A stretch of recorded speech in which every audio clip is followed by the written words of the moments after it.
Hello friends, this is Jyoti Verma. Today I am going to start with learning and teaching unit second. जैसा कि हम अपना unit second start कर चुके हैं और इसके अंदर हमने कई थ्योरीज़ वगैरह भी पढ़ी हैं, जिसके अंदर आपको सारी थ्योरीज़ और सारे जितने भी स्किनर की थ्योरी, वाइगॉस्की की थ्योरी, रॉजर्स की थ्योरी, वंडूरा की थ्योरी, तो ये सारी थ्योरीज़ हमने कवर कर ली हैं। और लास्ट वीडियो में हमने देखा भी है कि सोशियो कल्चरल जो फैक्टर्स होते हैं वो किस तरीके से हमारी लर्निंग और कॉग्निशन को इफ़ेक्ट करते हैं। और आज हम स्टार्ट करने वाले हैं हमारा नेक्स्ट टॉपिक, जिसके अंदर हम 5 थिंग्स पढ़ेंगे। पाँचों चीज़ों में वो किस तरीके से हमारे जो अधिगम है, हमारा जो ज्ञान है, उसको किस तरीके से उसका निर्माण करती है, यानी कि ज्ञान के निर्माण को सुविधा देने वाली प्रक्रियाओं की समझ, यानी कि understanding processes that facilitate construction of knowledge. तो इसके अंदर हम 5 चीज़ें पढ़ेंगे, जिसके अंदर फर्स्ट है हमारा अनुभवात्मक अधिगम और चिंतनशीलता, यानी कि एक्सपीरियंशियल लर्निंग एंड रिफ्लेक्शन। तो ये किस तरीके से हमारे ज्ञान को कंस्ट्रक्ट करती है, इसको देखेंगे।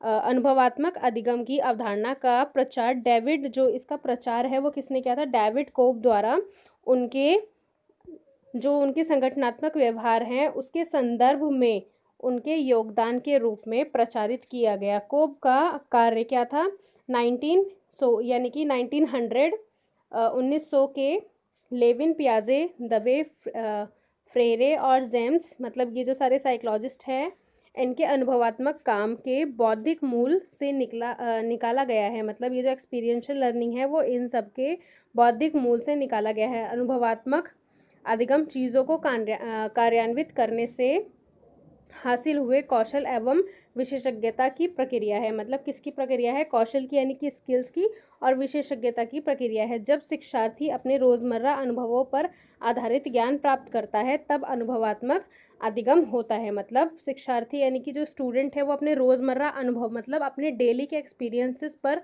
आधारित ज्ञान प्राप्त करता है। मतलब जब वो उस चीज़ को एक्सपीरियंस करके ज्ञान प्राप्त करता है तब वो अनुभवात्मक अधिगम यानी कि एक्सपीरियंशियल लर्निंग उसकी, या फिर एक्सपेरिमेंटल रूप से उसकी लर्निंग होती है।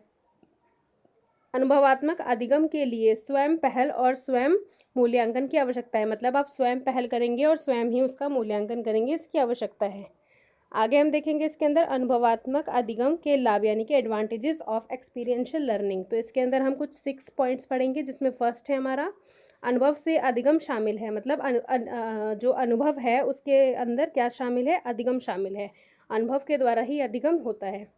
सेकंड है हमारा इसके अंदर लोग अपनी गलतियों से सीखते हैं। मतलब जब लोग किसी चीज़ को एक्सपीरियंस करते हैं तो जो वो उसमें गलतियां करते हैं उससे सीखते हैं। थर्ड है हमारा इसके अंदर पूरे अधिगम चक्र कार्यरत है। मतलब जो अधिगम चक्र है वो पूरा कार्यरत है। फोर्थ है हमारा इसके अंदर नेतृत्व क्षमताओं का एक महत्वपूर्ण स्तर पर विकास करते हैं। फिफ्थ है हमारा इसके अंदर अपने अनुभव से प्राप्त ज्ञान एवं कौशल का हस्तांतरण आसान है। नेक्स्ट है हमारा 6 पॉइंट, जिसमें है वास्तविक अधिगम होता है क्योंकि लोग अपने परिणाम वास्तविक हैं। मतलब जो लोग हैं उनके परिणाम जो हैं वो वास्तविक होते हैं। नेक्स्ट हम देखेंगे इसके अंदर अनुभवात्मक अधिगम की हानियाँ, यानी कि डिसएडवांटेजेस ऑफ एक्सपीरियंशियल लर्निंग। तो इसमें कुछ 4 पॉइंट्स हम पढ़ेंगे, जिसमें फर्स्ट है अनुभवात्मक अधिगम अनुभवहीन लोगों के लिए उपयोगी नहीं है। मतलब जो जिनके पास अनुभव नहीं है, जिनके पास एक्सपीरियंस नहीं है, उनके लिए उपयोगी नहीं है। सेकंड है हमारा इसके अंदर बहुत ज़्यादा मनोरंजन अधिगम पर ध्यान केंद्रित होने में हानि, जो मतलब जो बहुत ज़्यादा मनोरंजन है, बहुत ज़्यादा जो एंटरटेनमेंट है, वो अधिगम पर ध्यान केंद्रित होने में हानि में परिणाम कर सकता है। नेक्स्ट है थर्ड हमारा इसके अंदर अनुभवात्मक अधिगम परिणाम उम्मीद के मुताबिक नहीं है।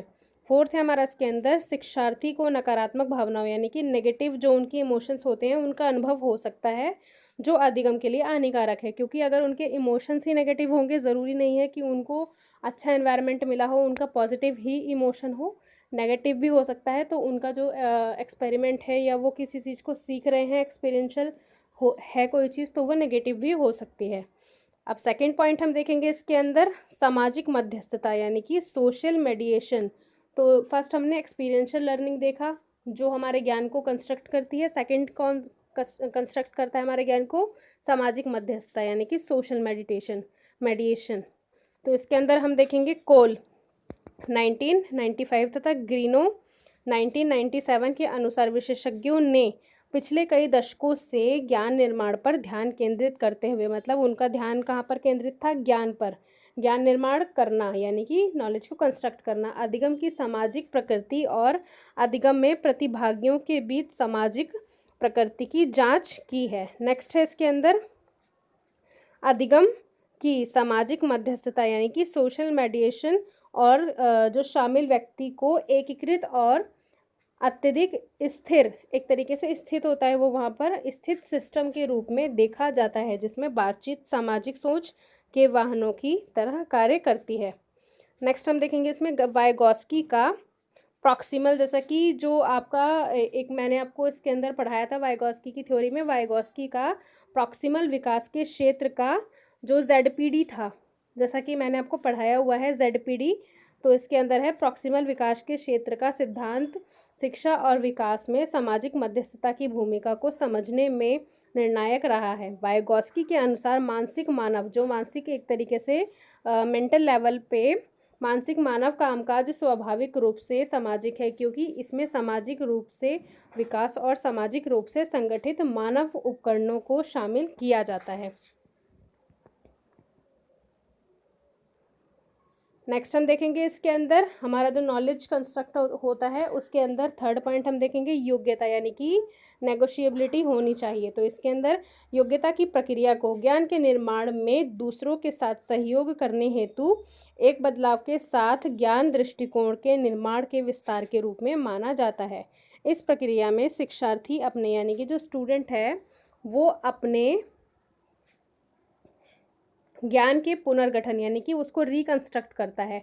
पुनर्गठन के लिए जांच, विश्लेषण, व्याख्या और एक साथ काम करना सीखते हैं। ये अपने अधिगम के प्रतिबिंब में, मतलब रिफ्लेक्शन में, प्रेरणा की आवश्यकता में तथा वास्तविक जीवन में इनके व्यवहारिक पहलुओं में परिभाषित होता है। नेक्स्ट हम देखेंगे यह दृष्टिकोण, यानी कि ये जो दृष्टिकोण है अधिगम के भावात्मक पहलुओं, दूसरों के साथ अधिगम की महत्वता, संदर्भ और उद्देश्य की महत्ता और अधिगम के प्रभाव और परिणाम पर जोर देता है। उदाहरण के लिए अगर हम देखें, समूह में समस्या हल करना, शिक्षार्थियों के संवाद, जो उनके संवाद होते हैं शिक्षार्थियों और अध्यापक के संवाद में, जो कि अधिगम पर केंद्रित होता है। ये सारे संवाद किस पर केंद्रित होते हैं? अधिगम पर केंद्रित होते हैं।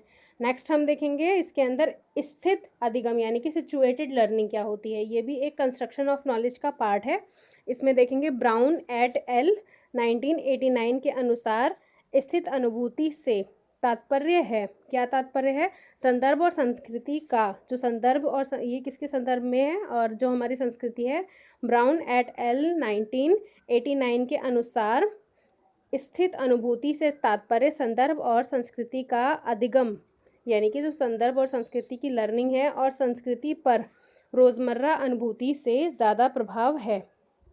विलियम कंसेली मानव ज्ञान की प्रकृति के पर्यावरण के साथ, यानी कि जो मानव ज्ञान की प्रकृति है उसका पर्यावरण है उसके साथ बातचीत के रूप में समन्वय पर जोर देता है। आगे देखेंगे लेव और वेंगर 1991 ने अधिगम को सामाजिक सहभागिता के कुछ रूपों में व्यवस्थित किया, बजाय यह पूछने के कि किस प्रकार की संज्ञानात्मक प्रक्रिया, यानी कि जो संज्ञानात्मक कॉग्निशन प्रोसेस होती है तथा संकल्पनात्मक संरचनाओं को शामिल किया गया है। यह पूछते हैं कि किस प्रकार के सामाजिक संबंध अधिगम हेतु उचित संदर्भ प्रदान करते हैं, मतलब किस प्रकार के ऐसे सोशल रिलेशंस होते हैं जो अधिगम हेतु उचित संदर्भ प्रदान करते हैं।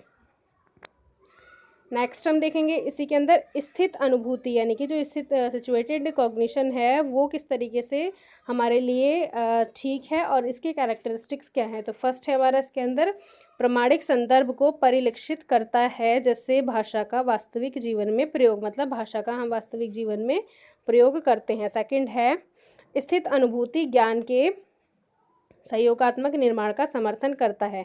थर्ड है हमारा इसके अंदर महत्वपूर्ण समय पर कोचिंग एवं मंच प्रदान करता है, मतलब उनको एक स्टेज मिल जाता है। फोर्थ है हमारा इसके अंदर स्थित अनुभूति एक सामाजिक गतिविधि है। फिफ्थ है हमारा इसके अंदर अधिगम और क्रिया में अलगाव से ज्ञान निष्क्रिय रहता है। सिक्स्थ है हमारा इसके अंदर स्थित अनुभूति में समस्या को सुलझाने के कौशल का विकास शामिल है। सेवन्थ है हमारा इसके अंदर जीवन की व्यवहारिकता व्यवहारिक परिस्थितियों के आकलन मतलब उसके असेसमेंट के माध्यम से ज्ञान प्राप्त किया जाता है। आगे हम देखेंगे इसके अंदर स्व अनुभूति क्या होती है, यानी कि मेटाकॉग्निशन क्या होता है। मेटाकॉग्निशन के बारे में देखेंगे हम। स्व अनुभूति यानी कि मेटाकॉग्निशन जड़ रूप से मेटा शब्द से आता है, मतलब इसका जो ये कहाँ से जुड़ा है, ये मेटा शब्द से जुड़ा है, वहाँ से आता है, जिसका मतलब होता है परे, मतलब हटके, परे। स्व संज्ञानात्मकता अधिगमकर्ता को अपने ज्ञान एवं समझने की योग्यता, अपनी संज्ञानात्मक प्रक्रियाओं के नियंत्रण एवं हेर फेर की योग्यता तथा अपने ज्ञान की स्वतः जानकारी को संदर्भित करता है। आगे है इसके अंदर स्व अनुभूति यानी कि मेटाकॉग्निशन सोच के बारे में, सोच की प्रक्रिया को, सोच के बारे में ही और सोच की प्रक्रिया को ही संदर्भित करता है। यह अनुभूति के बारे में, जानने के बारे में, जानने को संदर्भित करता है। यह स्वयं मूल्यांकन की क्षमता और आत्म जागरूकता के विकास की प्रक्रिया है। लास्ट पॉइंट हम देखेंगे इसी का, जिसके अंदर है एक शिक्षण अधिगम के संदर्भ में एक शिक्षक, मतलब एक शिक्षण अधिगम मतलब एक तरीके से जो टीचिंग होती है उसके अंदर टीचिंग द्वारा किस तरीके से लर्निंग बच्चों को कराई जाती है, उसके अंदर एक शिक्षक का क्या रोल है। Role of a teacher in a teaching learning context, इसके अंदर है एक शिक्षक को विभिन्न भूमिकाओं के बीच बदलाव करना होता है, मतलब उसकी जो विभिन्न भूमिकाएं हैं उसके बीच में बदलाव करना होता है, यह निर्णय लेते हुए कि कब एक या दूसरे का इस्तेमाल करना उपयुक्त है। शिक्षकों को इस बात का ज्ञान होना चाहिए कि वे अपनी चयन भूमिका को, मतलब जो भी वो चूज़ कर रहे हैं, वो चयन भूमिका को कैसे निभाते हैं और कैसे इसका प्रदर्शन करते हैं। लास्ट पॉइंट है इसका हमारा अनुशासन या संस्थाओं, जो अनुशासन है या फिर संस्थाएं हैं उसके बावजूद शिक्षकों के निभाने की भूमिकाएं हैं, मतलब वो किस तरीके से अपनी भूमिकाएं निभाते हैं, इसके बारे में हम आगे पढ़ेंगे, क्योंकि नेक्स्ट टॉपिक है हमारा कि किस तरीके से टीचर्स अपनी भूमिका निभाते हैं नॉलेज को कंस्ट्रक्ट करने के लिए या उसको ट्रांसमिट करने के लिए। सो फ्रेंड्स, ये थी हमारी आज की वीडियो, जिसके अंदर हमने देखा कि हमारा जो नॉलेज कंस्ट्रक्ट होता है वो किस किस तरीके से होता है, जिसके अंदर हमने कई चीज़ें देखी, सिचुएटेड लर्निंग देखी, मेटाकॉग्निशन देखा और भी कई चीज़ें देखी, नेगोशिएशन देखा। आई होप आपको सारी पॉइंट समझ में आए होंगे। Thank you so much friends for watching this video. मेरे चैनल को सब्सक्राइब करें, वीडियो को लाइक करें, शेयर करें एंड कमेंट करें, क्योंकि इसी तरीके की वीडियोज़ मैं आपके लिए बनाती हूँ और इसके अंदर आपको बेनिफिट ये है कि आपको डायरेक्ट सिलेबस का कंटेंट पूरा मिलता है, तो आपको मुझे मोटिवेट करने के लिए मेरे चैनल को सब्सक्राइब करना होगा, क्योंकि 70% पर्सन्स ऐसे देखते हैं जो बिना चैनल को सब्सक्राइब किए मेरी वीडियोस को देख रहे हैं, तो आप भी सब्सक्राइब कीजिए और बेल आइकन पर प्रेस कीजिए। Thank you so much friends for watching this video.